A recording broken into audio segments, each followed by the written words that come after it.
Vamos a ver la posición subjetiva frente al Edipo en la psicosis. Veamos la psicosis en el Edipo entonces. Decíamos que la función madre habilita la metáfora paterna y la función padre, representante de la ley, sustituye a la madre de manera metafórica.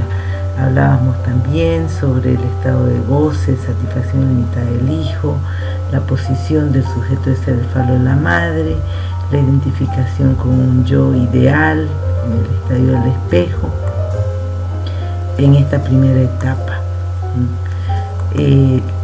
Veíamos que el padre tiene esta función de interdicción del goce, anulando el deseo de la madre.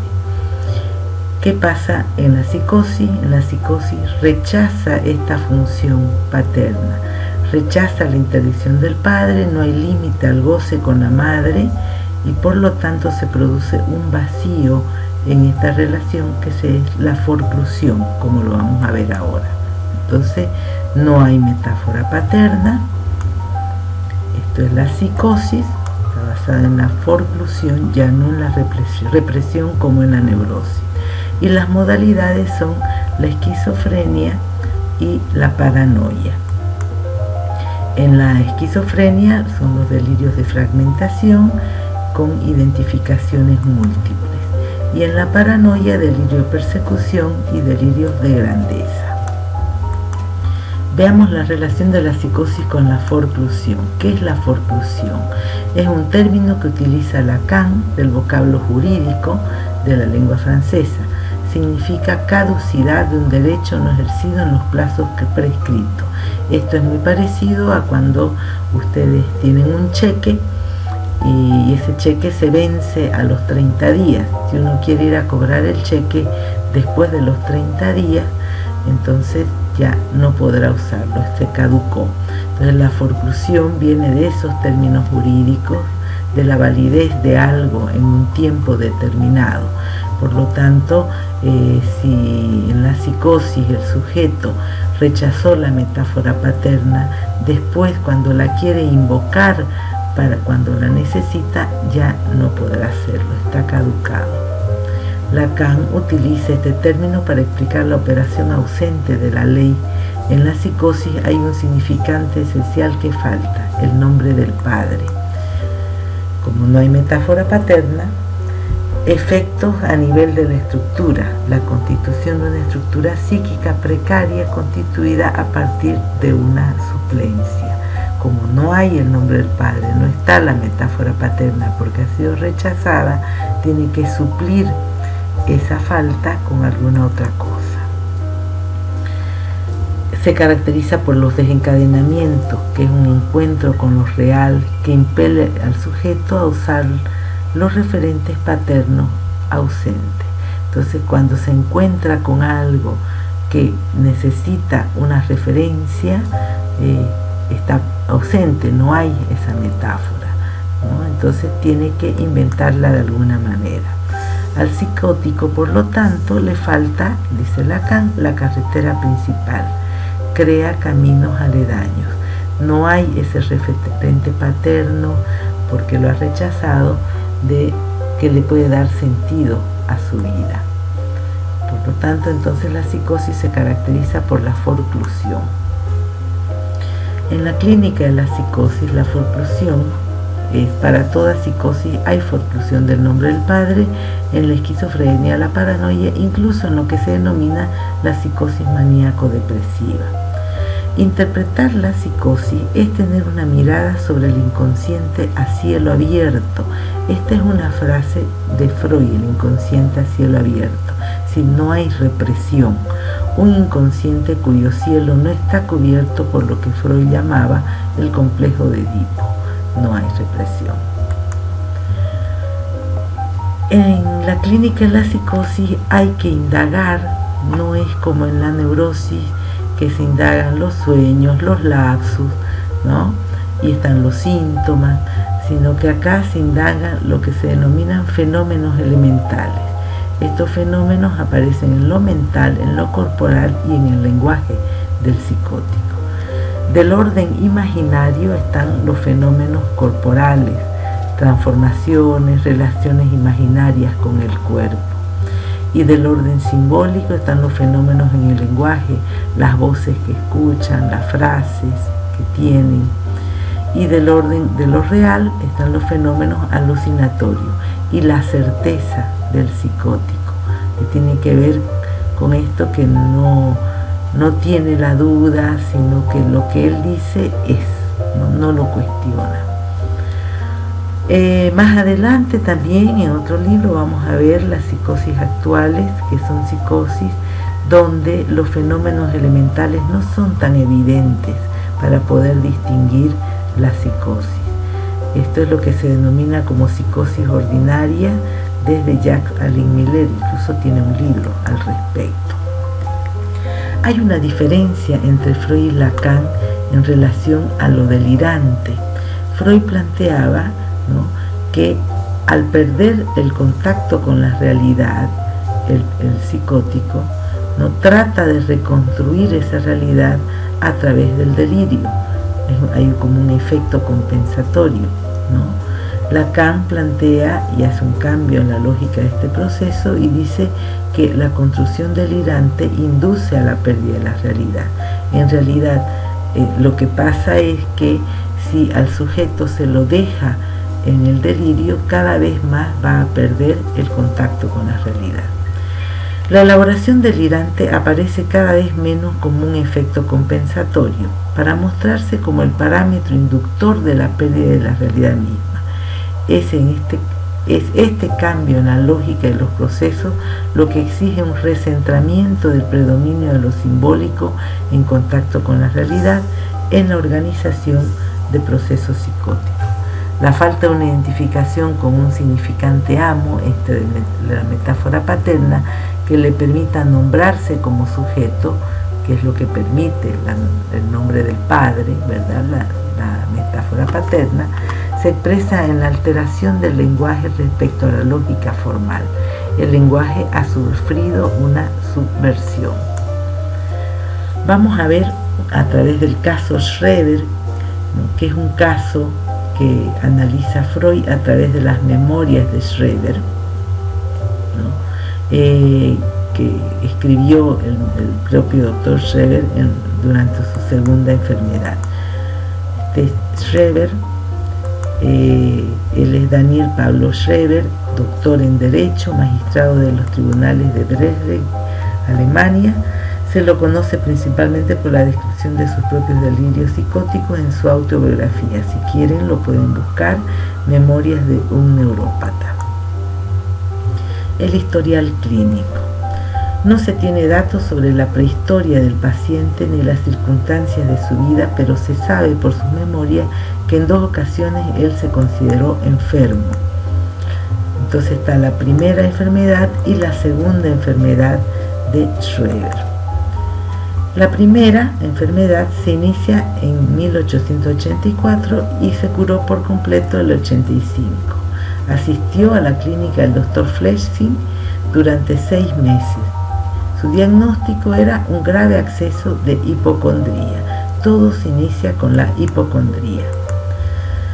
Por los escritos de Schreber se averigua que ya estaba casado durante su primera enfermedad y dice en su propia memoria, dice: una vez curado de mi primera enfermedad, viví al lado de mi mujer 8 años felicísimos, ricos también en distinciones externas, porque era magistrado en Derecho, y solo turbados por haberse malogrado repentinamente durante ellos nuestra esperanza de lograr descendencia.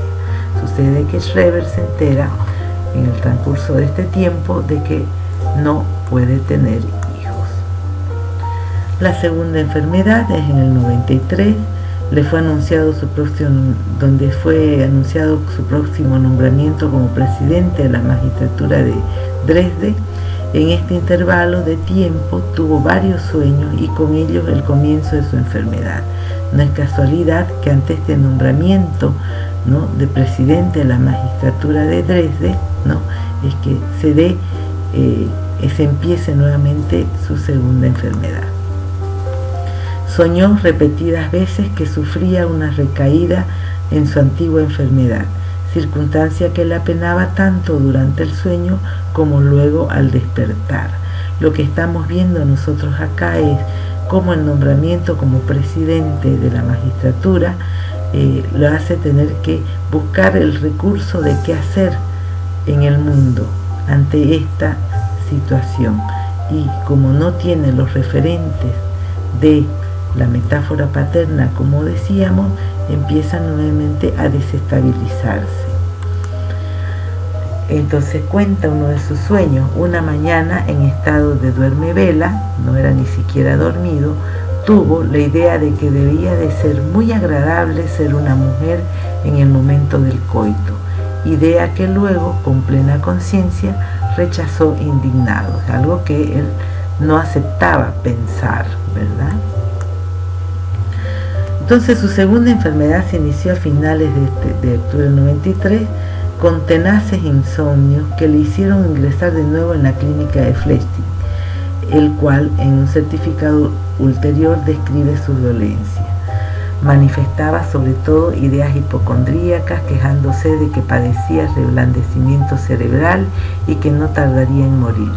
Se mezclaban en el cuadro patológico ideas de persecución con alucinaciones visuales y auditivas. Se creía muerto y putrefacto, enfermo de peste.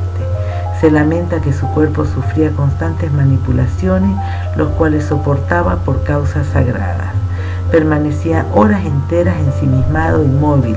Ese es el estupor alucinatorio.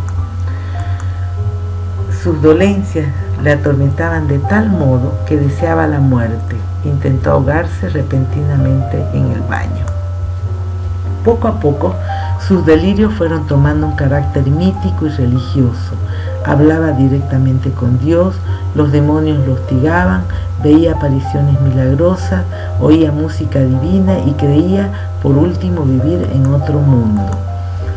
Se agrega que insultaba a diversas personas, pero ante todo a su médico, a Fleming, al que calificaba como asesino de almas, y se burlaba de él repetidamente, llamándolo el pequeño Fleming. Decía además que Fleming lo acosaba sexualmente. Se trasladó de la clínica de Fleming a otra clínica, a otra ciudad, a la clínica del doctor Weber. Fíjense que acá empiezan ya, ¿no?, algunos elementos del delirio de persecución con Fleming. El doctor Weber da este certificado. Plantea que el paciente cree hallarse llamado a redimir al mundo y devolverle a la humanidad la buenaventura perdida. Afirma haber tenido conocimiento de ello por revelación divina, como las que recibían los profetas. Tenía él las cualidades de atraer a Dios. El detalle más importante de su misión redentora era que había de convertirse primeramente en mujer para tener hijos que transformarán al mundo. Fíjense cómo se fue desarrollando o desencadenando este delirio a partir de ese momento de duermevuela que tenía él, de pensar cómo sería lindo sentir el goce de una mujer. Él decía: aunque hubiera sido mucho más grato seguir siendo hombre, pero la única manera de volver a conquistar el más allá era por medio de la transformación de mujer, transformación que se realizaría en él por un milagro divino a cabo de varios años. Experimentaba a cada hora tales milagros en su propio cuerpo, se va transformando su cuerpo imaginariamente. Se decía inmortal mientras siga siendo varón. A cabo de siglos se convertiría en mujer, que por fecundación directa de Dios dará a luz hombres nuevos y luego morirá. Además, a veces hablaba con el sol, los árboles y los pájaros, que eran algo como restos encantados de antiguas almas, y le hablaban el lenguaje humano. Entonces, frente a esto, el psicoanálisis le interesará los preámbulos del desencadenamiento psicótico. La hipocondría. Es muy común que existan estos fenómenos de cambios de parte del cuerpo o enfermedades que se inventa el sujeto. Luego viene el delirio de persecución. Fleming lo acosa sexualmente, ¿no? Y termina con un delirio de grandeza, el papel redentor y la transformación en mujer, o lo que se llama la emasculación. El delirio de redención es muy común en la paranoia, pero lo curioso es la emasculación en el caso de Schreber. Este es un delirio primario que luego secundariamente entró al papel de redentor. Acuérdense que el delirio primario lo plantea por esta idea que tenía de ser mujer, de la cual él rechazó en un principio, pero como no la pudo reprimir, porque no existe la represión en la psicosis, ¿no? Y no puede tener otro método, saber qué hacer con eso, ¿no? Entra en un delirio de redención. Es Dios el que quiere que él sea mujer. En conclusión, el motivo de la enfermedad fue la aparición de una fantasía optativa femenina que tenía su objeto en la persona del médico, de Schreber. Contra tal fantasía se alzó por parte de la personalidad de Schreber una intensa resistencia, y la defensa, que quizás hubiera podido adoptar otras formas distintas, por ejemplo reprimirlo, no, escogió la del delirio persecutorio. El hombre añorado se convirtió en perseguidor, Flesching, y el contenido de la fantasía optativa en el de la persecución. Flesching me acosa sexualmente. El delirio de grandeza, que viene posteriormente, se debe preguntar cómo surge el delirio de grandeza de la unión con Dios.